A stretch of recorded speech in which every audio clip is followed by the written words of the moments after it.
socialist. Do you think that billionaires have a right to exist?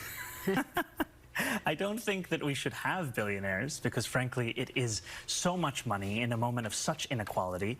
And ultimately, what we need more of is equality across our city and across our state and across our country. And I look forward to work with everyone, including billionaires, to make a city that is fairer for all of them. You like capitalism?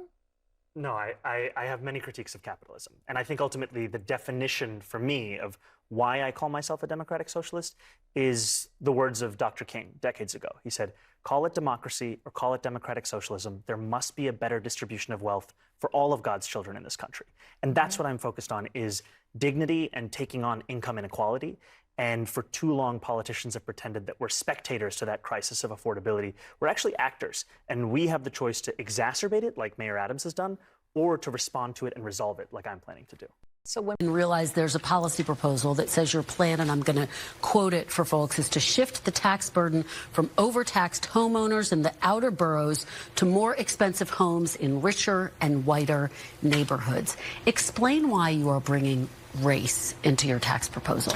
That is just a description of what we see right now. It's not driven by race. It's more of an assessment of what neighborhoods are being undertaxed versus overtaxed. We've seen time and again that this is a property tax system that is inequitable. It's one that actually Eric Adams ran on, saying that he would change in the first 100 days. He's since sought to defend it and lost at every juncture in court. And I understand you're saying we're simply describing the types of neighborhoods that would see these increase in taxes, and yet by invoking race, do you run the risk of potentially alienating key constituents? I think I'm just naming things as they are. And ultimately, the thing that motivates me in this is to create a system of fairness. It is not to work backwards from a racial assessment of neighborhoods or our city. Rather, it's to ensure that we actually have an equal playing field. And right now, what we see with the property tax system is one that is overtaxing a number of New Yorkers and undertaxing others, and an inability of political will to resolve that. So no plans to change that language on your website? The focus here is to actually ensure a fair property tax system, and that the use of that language is just an assessment of the neighborhood. All right.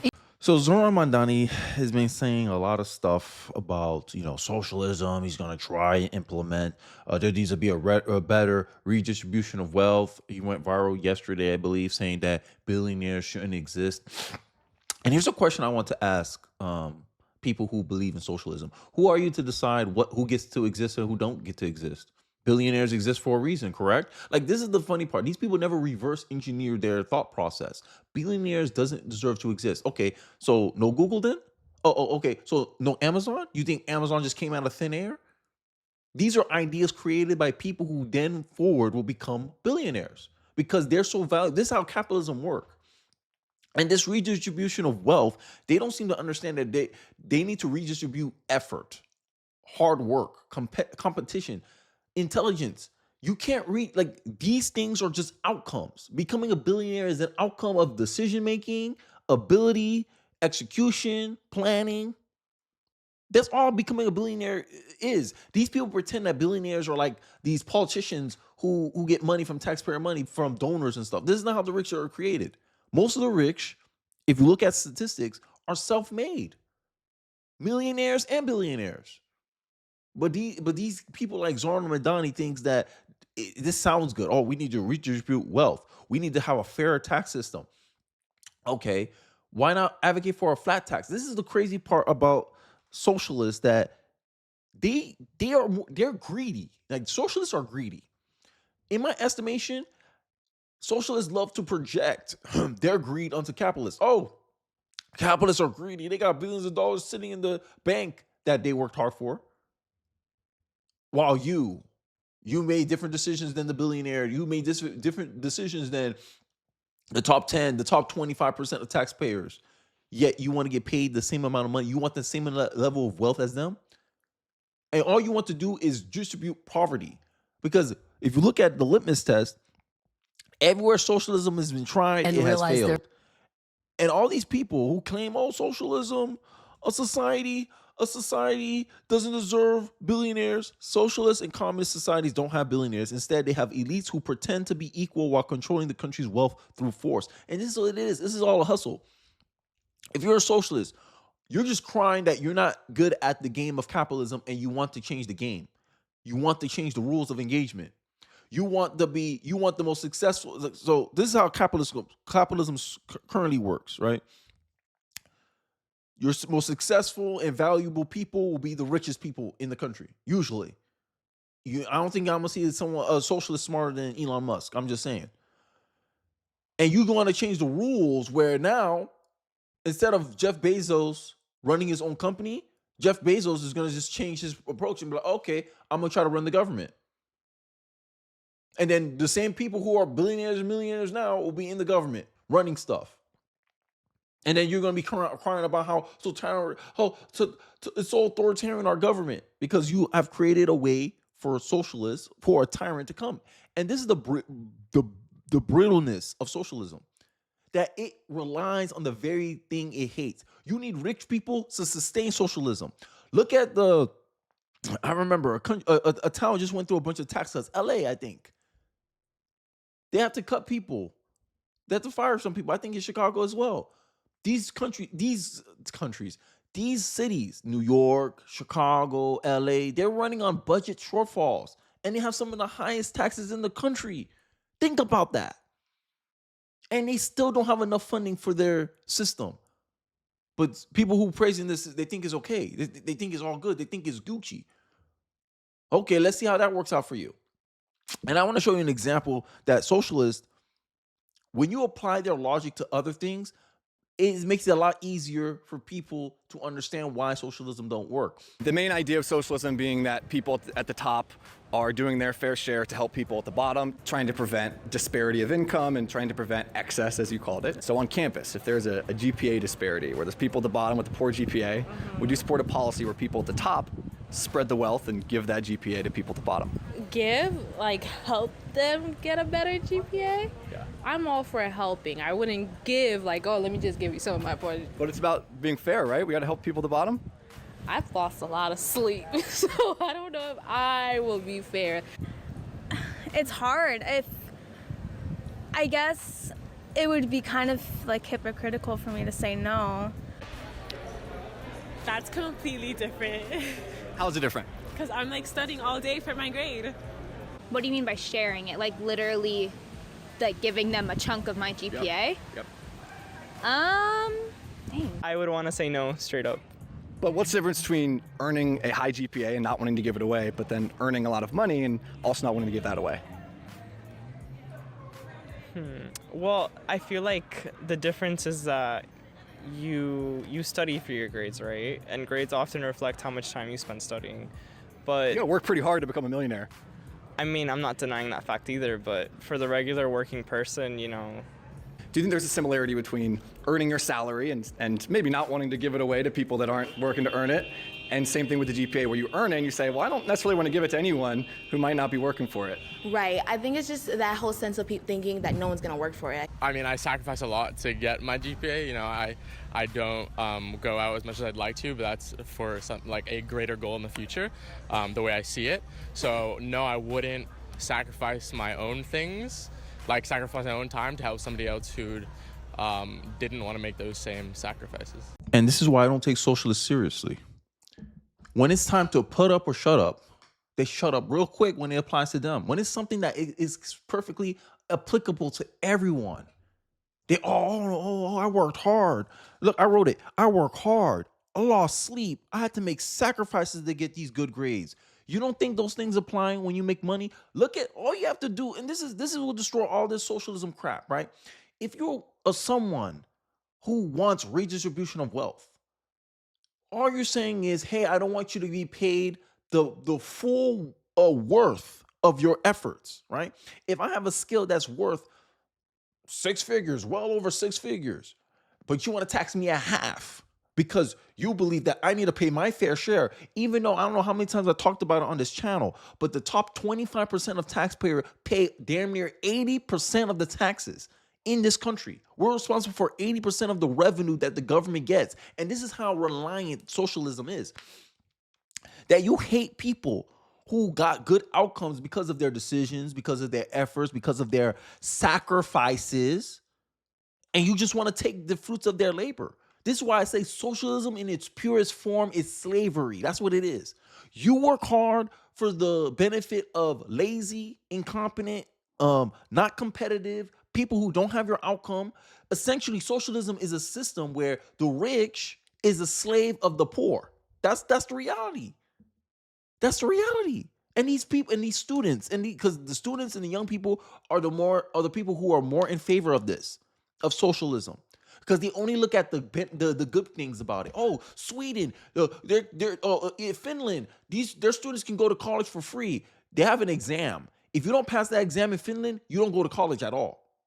While here, regardless of your grades, you still have to test, but you take remedial classes in college. They don't do that in Finland, because just like free healthcare, they make decisions on whether it's worth saving you or not because they're paying for it.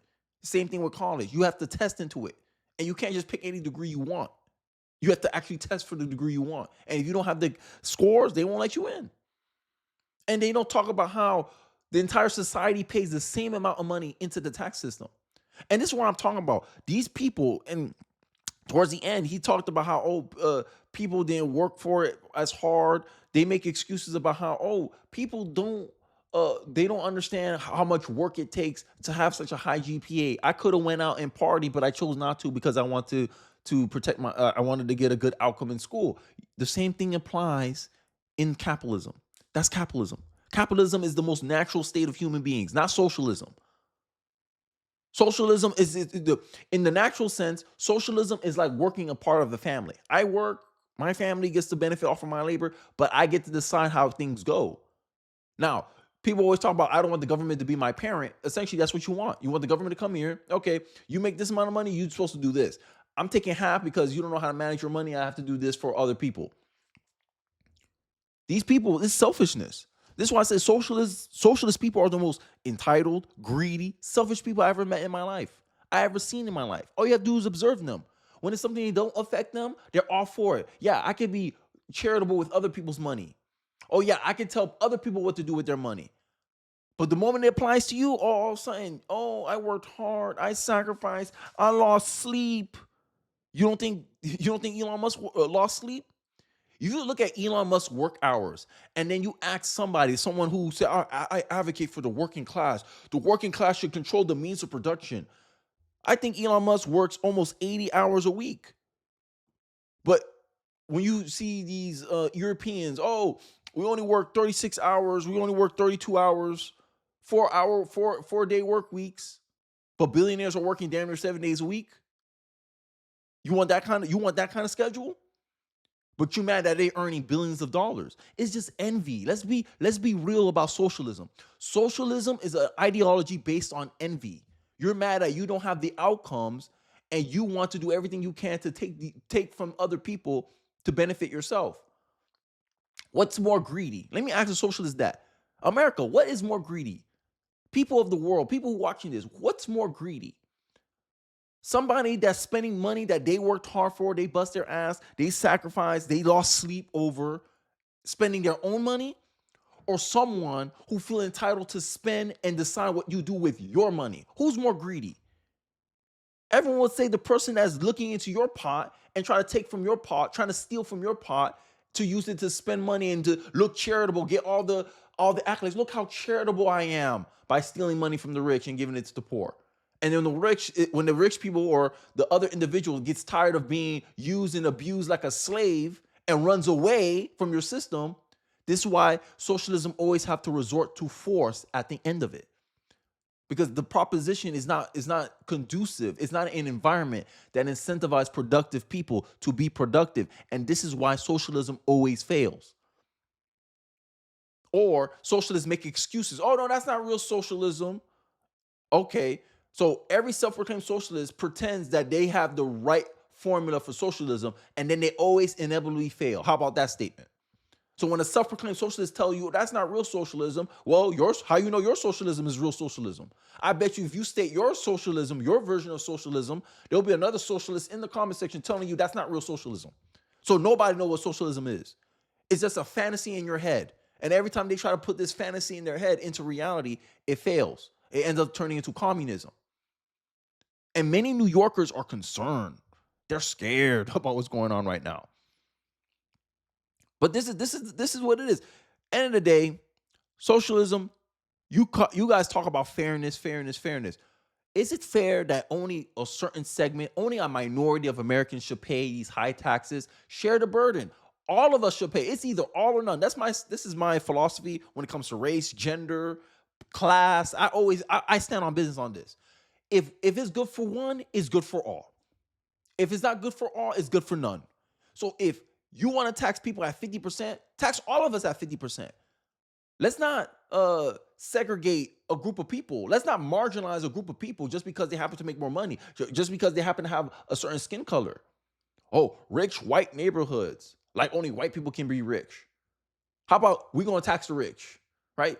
And this is a lot of socialists, true socialists, will agree with me that the race conversation has destroyed socialism because now they make it everything about race.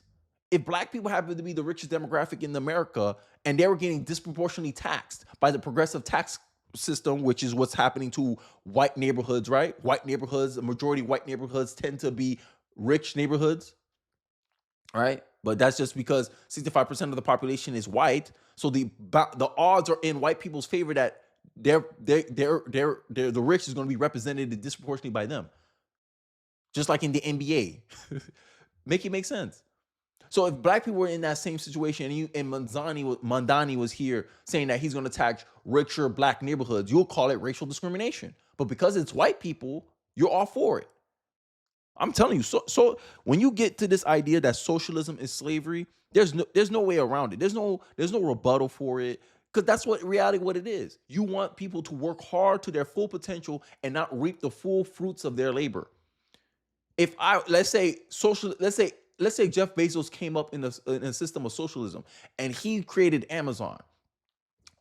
Mamdani believes he shouldn't be a billionaire. So Jeff Bezos is going to be like, oh, what's the point of working so hard, trying to make this company bigger than just a bookstore? Why do all this effort? I'd rather just stay here. And Amazon may not even become the thing that we know it today. And this is something that socialists have to understand, that is not practical in reality, that someone's going to work hard, super hard, for the interests of other people. And this is where the libertarians come in and say, yeah, selfishness helps run society. And capitalism, because selfishness is not going to go away. And this is why socialism, communists, they always focus on trying to change human nature. But human nature is unchanging. We all operate in a level of self-interest. And if something doesn't benefit us in our self-interest, we don't go with it. That goes true for relationships. And this is why I always laugh at feminists when they ask, oh, this is a duty and responsibility for men. And then men say, okay, what's a woman's duty and responsibility to society and men? You can't answer that question. Selfish, self-interest.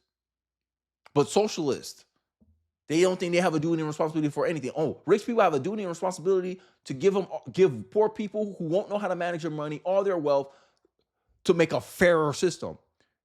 You know what happens if you redistribute wealth? And I'm going to end it off on this. If you redistribute wealth, we all know what's going to happen. We see it with the lottery system all the time. Let's say we took all the richest people's money and then we redistribute it one time for only. We redistribute that wealth all across the country. The poor is going to end up poor all over again because choices and outcomes matter. The people, they're going to spend their money. They're going to flex, whatever. They're not going to save. They're not going to invest. They're not going to manage their own lives. This is why the government has to be involved in all this stuff, that they have to manage everything for you. Because a lot of people, the outcomes that they got currently in life in capitalist system, if you can't make it in capitalism, you won't make it in socialism. I'm just telling you that right now. Because the outcomes you got in your life is due to your own decision making. If you're not a rich person, hey, that's because of the decisions you made. If you riddled in debt, that's the decision you made. If you decided to go 6 figures in debt for a degree that can't pay back that money, you made a bad choice. You have to suffer the consequences of that. But instead, you want student loan forgiveness. You want bailouts. And then it's going to cause inflation for the rest of the country. How selfish are you? Oh, forgive my student loan debt, even though it's going to contribute to the inflation rate. 23% of the student loan forgiveness that Joe Biden did contributed to the inflation rate he experienced in 2022 that gave him the highest inflation rate in 40 years. So you rather impose on the country for your own selfish needs. Typical socialist. Self-centered, entitled. And you think these selfish people, they know how to run anything? Look at Brandon Johnson. The closest thing to a socialist you're going to get an elected official. And look how he's running Chicago into the ground. Oh, we can help these illegals with what money? Oh, I got to raise property taxes on Chicagoans. Like Zoran's plan is going to work in New York. It's not. It's not going to work in New York. I already seen the play. I come from the future. It's not going to work. And when people say that confidently, you know why? Because there's a lot of historical evidence proving that the policy positions that Zoran is putting out is not going to work. It's going to cause the opposite effect. He'll find a way to spend money because taking care of people is very expensive. It's cheaper and more efficient if people have the means to take care of themselves. And that's not just giving them money. But, you know, I digress. I think I can talk until the walls turn blue. But end of the day, New York, the choice is yours.